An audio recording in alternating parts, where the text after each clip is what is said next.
পশ্চিমবঙ্গে যেভাবে এসআইআর প্রক্রিয়া চালানো হচ্ছে তার প্রতিবাদে তৃণমূল কংগ্রেসের উদ্যোগে বৃহস্পতিবার আসানসোলে একটি বিশাল মিছিলের আয়োজন করা হয়। মিছিলটি বুধা ময়দান থেকে শুরু হয়ে হটন রোড হয়ে বাসস্ট্যান্ড পর্যন্ত যায়।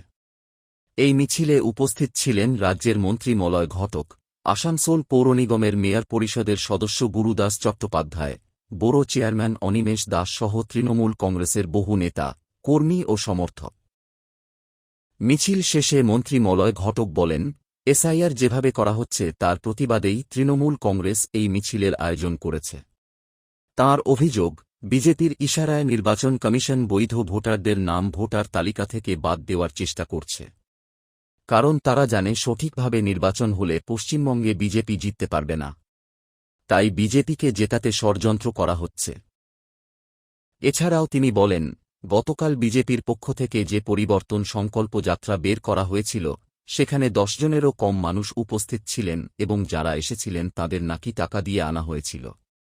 মন্ত্রী আরও দাবি করেন, গত বিধানসভা নির্বাচনে বিজেপি পশ্চিমবঙ্গে ৭৭টি আসন পেলেও আগামী নির্বাচনে তাদের আসন সংখ্যা ৩০-এর নিচে নেমে আসবে।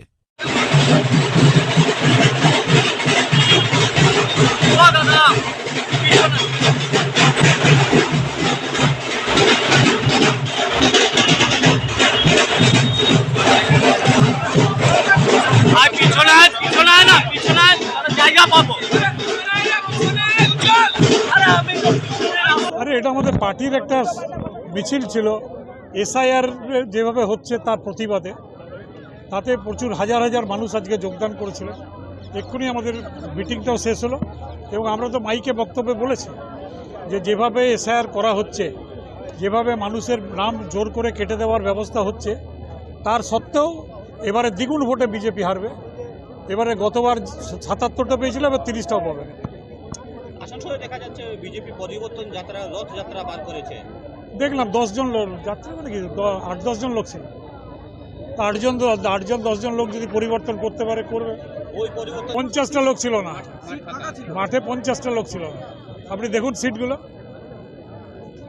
প্রাক্তন কেন্দ্রীয় মন্ত্রী ছিল, প্রাক্তন চিফ মিনিস্টার ছিল, বিজেপির সমস্ত নেতারা ছিল, সমস্ত জায়গার থেকে লোক আনার ব্যবস্থা হয়েছিল, কোনো লোক আসেনি।